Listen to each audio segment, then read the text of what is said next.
Please excuse me if I seem a little nervous during my routine. This is still one of the first times I've ever performed live comedy, unless you count my first audition and my rehearsal in front of my cat.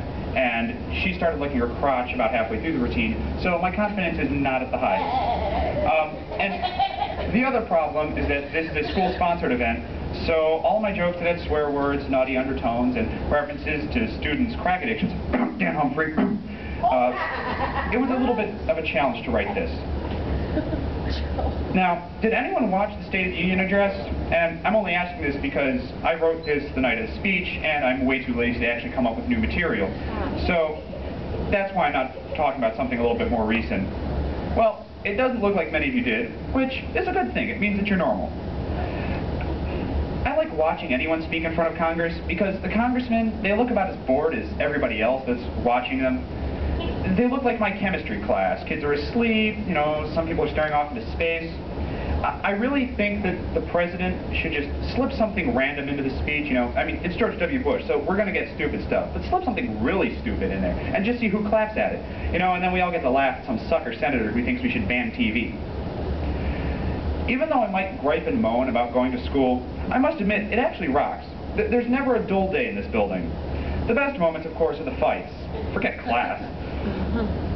Kid comes in, wants to go sit down at his lunch table, finds out his chair is missing, nearest chair's 10 feet away. That's a bit of a hassle to go get. It's on! And of course, I always miss the fights with my luck, so I have to hear about it from somebody else. Oh my god, you never guess what happened. Oh my god, he just totally kicked a guy, and he's like a black belt in karate or something, and then she needs to catch her breath, but since everybody else but me knows the details of the fight, somebody else is able to join in right there. Dude, you totally missed it! And then the guy he kicked, oh, well, he got up, and I guess if he started shooting his laser eyes and he started flying around in the air, it was really cool.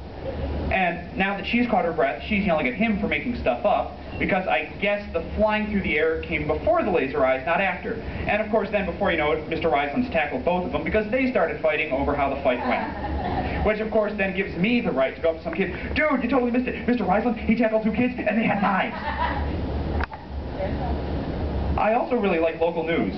The only channel that I'm not that big a fan of is Channel 19, Action News, because they're everywhere. Which freaks me out when I go to change before gym class.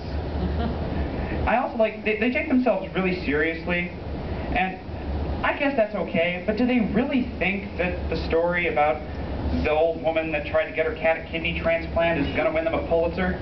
And since they don't think that'll win, do they think the story about the homeless lady who stole coats from people is going to win? I don't know. And that's all I got. Thanks for your time.